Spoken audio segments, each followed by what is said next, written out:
নমস্কাৰ মই অঞ্জলীয়ে পুনৰবাৰ স্বাগতম জনাইছোঁ। আশা কৰিছোঁ আপোনালোক সকলো ভালে আছে, ময়ো ভালে আছোঁ। আজি মই লৈ আহিছোঁ আপোনালোকৰ কাৰণে এবিধ ৰেচিপি, যিটো চুজিৰ পৰা বনোৱা আৰু একাপ চুজিৰে ঘৰৰ সকলোৱে খাব পৰাকৈ এবিধ ৰাতিপুৱা নাস্তা নহ'লে গধূলি নাস্তা দুইটাতে খাব পাৰিব। এইটো আচলতে খুব বেছি হেল্ডি হয় আৰু খুব কম বস্তুৰে বনাব পৰা এবিধ ৰেচিপি। খুব সহজতে হয় আৰু ল'ৰা ছোৱালী টিফিনতো আপোনালোকে দিব পাৰিব। তাকে মই আজি লৈ আহিছোঁ এইবিধ ৰেচিপি। যদি ভাল লাগে প্লিজ এটা লাইক কৰিব, এটা সুন্দৰ কমেণ্ট কৰিব আৰু যিসকল নতুন সেইসকলে গম পাইছে ছাবস্ক্ৰাইব কৰি ল'ব আৰু কাষতে থকা বেলটো অল কৰি দিব, যাতে আহিবলগীয়া ভিডিঅ'বিলাকৰ ন'টিফিকেশ্যন পাই থাকে। আৰু কি জানেনে, মোৰ ভিডিঅ'বিলাকত ভিউৱাৰ্ছ আছে আৰু কি হয়, ভিউৱাৰ্ছবিলাকে কিছুমানে ছাবস্ক্ৰাইব নকৰাকৈ চাই থাকে। তেওঁলোককো মই অশেষ ধন্যবাদ দিছোঁ, কিন্তু ছাবস্ক্ৰাইব কৰি ল'লে ভাল পাম। ছাবস্ক্ৰাইব কৰি ল'ব, তেতিয়া মই ভাল পাওঁ যে ভিডিঅ'বিলাক বনাই পিনে দিবলৈ উৎসাহিত হওঁ। তেনেহ'লে ব'লক দেৰি নকৰোঁ, মই কেনেকৈনো বনাইছিলোঁ তাকে চাওঁগৈ। এয়া মই লৈছিলোঁ 1 কাপ চুজি। মই মেজাৰমেণ্ট কাপেৰে 1 কাপ চুজি লৈছোঁ। আপোনালোকে যিকোনো বাতিত ল'ব লাগে, বাতিত ল'ব পাৰে, নহ'লে চাহ খোৱা কাপেৰেও ল'ব পাৰে। আৰু যিটো কাপেৰে লৈছিলোঁ সেই কাপটোৰে 1 কাপ চুজি ল'লোঁ আৰু যিটো কাপত চুজি লৈছিলোঁ আৰু সেই কাপটোৰে মই 1 কাপ পানী দিলোঁ। আৰু তাতে এতিয়া মই দিম 2 চামুচমান দৈ দিম। আপোনালোকে তেনেকৈ দৈ দিব, দৈ দিলে বেছি টেষ্টি হয়। আৰু আজিকালি গৰম দিন যিহেতু চবৰ ঘৰতে দৈ থাকেই, সেইকাৰণে আপোনালোকে দৈ 2 চামুচমান ব্যৱহাৰ কৰিব। আৰু অকণমান তেল দিছোঁ, প্ৰায় সৰু চামুচেৰে 1 চামুচমান হ'ব তেল দিছোঁ। তেল দি পেলাই এইখিনি এতিয়া মই খুব ধুনীয়া এটা পেষ্ট বনাই ল'ম। আপোনালোকেও তেনেকৈ খুব ধুনীয়াকৈ এটা পেষ্ট বনাই ল'ব। খালি মেজাৰমেণ্ট গম পাইছে, যিটো কাপেৰে চুজি ল'ব আৰু সেইটো কাপেৰে 1 কাপ পানী দিব।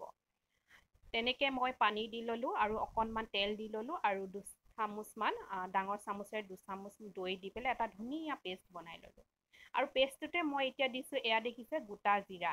গোটা জিৰা মই সৰু চামুচেৰে 1 চামুচ দিছোঁ। তাৰ পাছতে এয়া দিছোঁ চেনি অকণমান দিব। মই চেনিখিনি পাউডাৰ কৰি থোৱা হয়, তাৰে মই 1 চামুচ দিছোঁ সৰু চামুচেৰে। তাৰ পাছতে অকণমান নিমখ দিছোঁ, সোৱাদ অনুসৰি আপোনালোকে অকণমান নিমখ দিব। আৰু এয়া দেখিছে মই দিলোঁ অকণমান soda, baking soda, baking powder নহয় দেই, মই বেকিং চ'ডা ব্যৱহাৰ কৰিছোঁ। আৰু আপোনালোকে ইনো ব্যৱহাৰ কৰিব পাৰিব। বেকিং চ'ডা দিছোঁ অকণমান দেখিলে। আৰু এইখিনি খুব ধুনীয়াকৈ এতিয়া মই ফেটি ল'ম। খুব ধুনীয়াকৈ ফেটিব, অলপ সময় ফেটি থাকিব। তাৰ পাছতে বেছি সময় নথব, যিহেতু চ'ডা দিয়াৰ পাছতে বেছি দেৰিলৈকে থৈ দিব নালাগে। লগে লগে আপোনালোকে কাঁহী বা এনেকুৱা ধৰণৰ বাতি, যিকোনো আপোনালোকে চেপত কৰোঁ বুলি ভাবিলেও কৰিব পাৰিব। মই এই কেক বনোৱা এই বাতিটোতে অকণমান তেল লগাই ল'লোঁ। তাৰ পাছতে সেই বাতিটোতে মই চুজি যিটো পেষ্ট আছিলে সেই পেষ্টখিনি মই ধুনীয়াকৈ দি দিলোঁ। খুব ধুনীয়া হৈছে দেখিছেনে? এয়া মই ধুনীয়াকৈ দি দিলোঁ। আপোনালোকে যিকোনো পাত্ৰত দিব পাৰে, কাঁহীটো দিব পাৰে বা বেলেগ ধৰণৰ চেপত দিওঁ ক'লেও পাৰে। তাৰ পাছতে এটা কেৰাহীত অকণমান ইয়াত দেখিছে পানী দি ল'লোঁ। পানী দি পেলাই এটা ষ্টেণ্ড উঠাই ল'লোঁ মই। এই ষ্টেণ্ডটোৰ ওপৰতে মই এতিয়া বহাই দিম এই বাতিটো এতিয়া বহোৱাৰ পাছতে ওপৰতে মই এতিয়া অকণমান ৰেড চিলি পাউডাৰ দি দিম। ৰেড চিলি পাউডাৰ এনেই অকণমান দি দিম, এইটো অপশ্যনেল হয়, আপোনালোকে নিদিলেও একো নাই। মই অকণমান ধুনীয়া দেখিবৰ কাৰণে, কালাৰ আহিবৰ কাৰণে অকণমান ৰেড চিলি পাউডাৰ, যিটো কাশ্মীৰী ৰেড চিলি, সেইটো মই অকণমান ছটিয়াই দিলোঁ। তাৰ পাছতে এখন ধুনীয়াকৈ ঢাকন লগাই দিলোঁ। তাৰ পাছতে মই গেছটো মিডিয়ামত থৈ দিছোঁ। এই ধৰণে মাজে সময়ে অলপ প্ৰায় এবাৰ লুটি চাইছিলোঁ। তাৰ পাছতে মই প্ৰায় 10-15 মিনিটমান পিছতে মই উলিয়াই পিনে চাইছোঁ যে এইটো ৰেডি হৈ গ'ল। এখন কটাৰী ধৰক খুচি চাইছিলোঁ যে সিজি গ'ল। সিজাৰ পাছতে মই এইটো উলিয়াই আনিলোঁ। এয়া খুব ধুনীয়াকৈ ফুলি যায়। মোৰ ইয়াত খুব ধুনীয়াকৈ দেখা পোৱা যোৱা নাই, যিটো কেমেৰাত ধৰিব পৰা নাই, কিন্তু খুব ধুনীয়া ফুলিছে।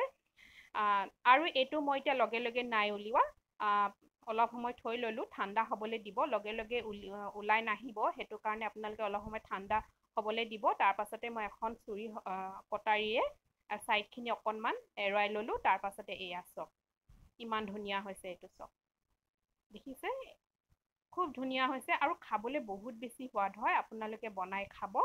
এয়া তাৰ পাছতে মই এতিয়া কাটি ল'ম ধুনীয়া পিচ কেইটামান বনাই ল'ম আপোনালোকে তেনেকৈ পিচ বনাই ল'ব আৰু জানেনে খাবলৈ বহুত বেছি সোৱাদ হয় আৰু ইয়াৰ যদি আপোনালোকে অকল দুপিচ খায় নহয় দুপিচ খোৱাৰ পিছতে আপোনালোকে মানে 3খনমান ৰুটি খোৱা নিচিনা অনুভৱ হ'ব আৰু মানে ব্ৰেকফাষ্ট আপোনালোকে ৰাতিপুৱা ব্ৰেকফাষ্টতো খাব পাৰে নহ'লে ইভিনিং নাস্তাটো খাব পাৰে খুব ধুনীয়া হয় ভাল হয় আৰু ল'ৰা ছোৱালী টিফিনতো দিব পাৰিব তাৰ পাছতে এয়া দেখিছেনে মই এটা ফ্ৰাই পেন গৰম কৰি ল'লোঁ তাতে অকণমান তেল লগাই ল'লোঁ ইয়াত আপোনালোকে বাটাৰ ঘি যি লগাই দিব পাৰে মই অকণমান ৰিফাইন অইল দি লৈছোঁ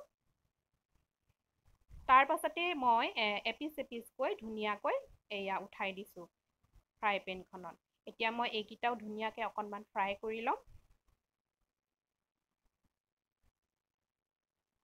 বেছি সময় নালাগে খুব কম সময়ৰ ভিতৰতে হয় খাবলৈ বহুত বেছি সোৱাদ হয় এয়া মই ধুনীয়াকৈ লুটিয়াই প্ৰায় এয়াও মই প্ৰায় 6-7 মিনিটমানৰ কাৰণে মই ধুনীয়াকৈ এই ধৰণে ফ্ৰাই কৰি ল'লোঁ অলপমান অকণমান দেৰি ফ্ৰাই কৰিব তেতিয়া খাবলৈ বেছি সোৱাদ হয় আৰু আপোনালোকে ফ্ৰাই নকৰাকৈও খাওঁ ক'লেও পাৰে কিন্তু এই ধৰণে যদি বাটাৰ বা ঘি অকণমান দি ফ্ৰাই কৰি লয় ন খাবলৈ বেছি টেষ্টি হয় এয়া মোৰ ইয়াৰ ৰেচিপিটো চুজি যি ৰেচিপি বনাইছিলোঁ এইটো এতিয়া মই নামটো কি দিম আৰু নামটো দিবলৈ ইয়াৰ নাই আপোনালোকে নিজে কিবা এটা নাম দি ল'ব আৰু এয়া ৰেডি তাৰ পাছতে মই এতিয়া চচৰ লগত খাম আপোনালোকে যিহৰ লগত খায় দৈৰ লগত খায় চচৰ লগত খায় কিবা জামৰ লগত খায় নিজৰ ইচ্ছা অনুসৰি খাব পাৰিব মই অকণমান টমেট' চচ লৈ লৈছোঁ আৰু এয়া খাবলৈ ৰেডি হৈ লৈছোঁ এয়া আছিলে আজি মোৰ ভিডিঅ'টোত ৰেচিপিটো কেনেকুৱা লাগিলে নিশ্চয় জনাবলৈ নাপাহৰিব তেনেহ'লে আজিলৈ আহিছোঁ